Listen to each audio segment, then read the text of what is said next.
அனைவருக்கும் வணக்கம். சக்தியும் நானும் வினை பயனிலிருந்து விடுபட ஒரு எளிமையான வழி பார்க்கலாமா? வாங்க. பல ஜென்மங்களாக தொடரும் கடுமையான தோஷங்களிலிருந்து விடுபட ஒரு நல்ல வழி நான் சொல்கிறேன். இதை நம்பிக்கையோடு செஞ்சு பாருங்கள், கைமேல் பலன் கிடைக்கும். அமாவாசை பௌர்ணமியில் இருந்து 5 நாட்கள் பஞ்சமி திதி அப்படின்னு அழைக்கப்படுது. அமாவாசைக்கு அடுத்து வர பஞ்சமி திதி சுக்லபட்ச பஞ்சமி அப்படின்னு சொல்லப்படுது. பௌர்ணமிக்கு அடுத்து வர பஞ்சமி திதி கிருஷ்ணபட்ச பஞ்சமி என்று அழைக்கப்படுகிறது. இந்த பஞ்சமி திதிங்கிறது ஒரு மகத்தான திதியாக கருதப்படுகிறது. இந்த திதியில தான் நம்ம செய்ய வேண்டிய பரிகாரத்தை செய்ய போகிறோம். நவகிரக இயக்கமே மனிதன் உட்பட அனைத்து ஜீவராசிகளின் வாழ்க்கையும் தீர்மானிக்கிறதுங்கிறதுல எந்த ஒரு ஐயமும் கிடையாது. நவ கிரகங்களில் உருவம் உள்ள 7 கிரகங்களை காட்டிலும் உருவமற்ற இந்த 2 சாயா கிரகங்கள் இருக்கு இல்லையா? சாயா என்றால் நிழல் கிரகங்கள் ராகு கேது. இவங்க 2 பேர் தான் மனித வாழ்க்கையை தீர்மானிக்கிறவங்களே. நமக்கு நடக்கிற நல்ல விஷயமா இருக்கட்டும், தீய விஷயமா இருக்கட்டும், பள்ளத்தில் விழறதா இருக்கட்டும், மாடியில் கொடி கட்டி பறக்கிறதா கூட இருக்கட்டும், எதுவாக இருந்தாலும் இதை தீர்மானிக்கிறது இந்த 2 பேர் தாங்க.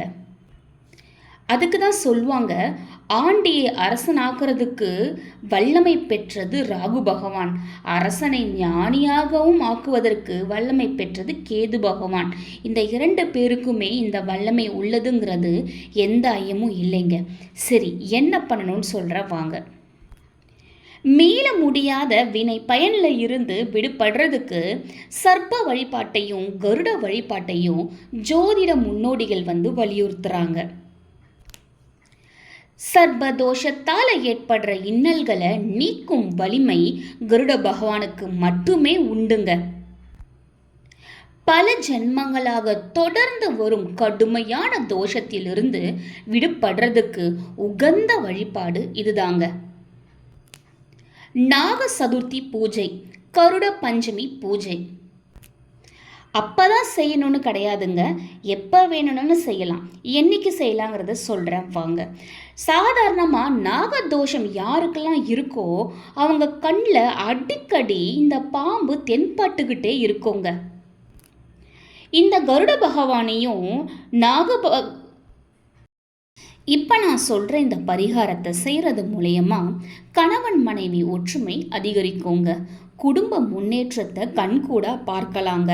குழந்தைகளோட நலன் நல்லபடியாக இருக்குங்க. தடைகள் அனைத்துமே விலகுங்க.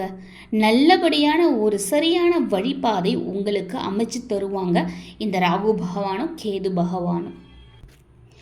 என்ன செய்யணும்னா, நான் சொன்ன இந்த பஞ்சமி திதி நாட்கள், அதாவது அமாவாசை பௌர்ணமியில் இருந்து 5 நாட்கள், இந்த 5 நாட்களுமே காலையில் 6 மணிக்கு உங்கள் வீட்டு பக்கத்தில் எந்த கோவிலில் புற்று இருக்கிறதோ அந்த கோவிலுக்கு போயிடுங்க. காலையில் 6 மணிக்கு முடியலன்னா மாலை 6 மணிக்கு போகலாம், தவறில்லை. போயிட்டு நீங்கள் செய்ய வேண்டிய விஷயம், பால் எடுத்துகிட்டு போங்க. கொஞ்சமாக இருந்தாலும் பரவாயில்ல. அந்த பாலை எடுத்துக்கிட்டு போயிட்டு நான் சொல்லியிருக்க இந்த மந்திரத்தை சொல்லி 9 முறை அந்த புற்றை சுற்றிட்டு அதுக்கப்புறம் பாலை ஊற்றிட்டு ஒரு கற்பூரத்தை ஏற்றிட்டு உங்களுடைய வழிபாட்டை செஞ்சுட்டு வந்துக்கிட்டே இருந்துருங்க. காலையில் செய்கிறதுங்கிறது ரொம்பவே நல்ல பலனை தருங்க. முடியாதுங்கிற பட்சத்தில் மாலையிலும் செய்யலாம். இப்படி நாம் செய்கிறது மூலியமாக ராகு கேது அவர்களுடைய மனதை சந்தோஷப்படுத்துறது இல்லாமல், குளிர வைக்கிறது இல்லாமல், கருட பகவானின் மனதையும் நம்ம குளிர வைப்போம். இதனால் நமக்கு நல்ல பலன்கள் கிடைக்கும். இதோ அந்த மந்திரம். ஓம் சர்ப ராஜாய வித்மஹே நாகமணி சேகராய தீமஹி தன்னோ நாகேந்திர பிரச்சோதயாத். அவ்வளவுதாங்க. திரும்ப சொல்கிறேன். ஓம் சர்ப ராஜாய வித்மஹே நாகமணி சேகராய தீமஹி தன்னோ நாகேந்திர பிரச்சோதயாத்.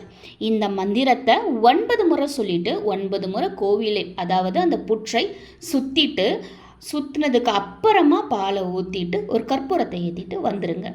உங்களுக்கு நல்ல பலன் கிடைக்கும். நன்றி.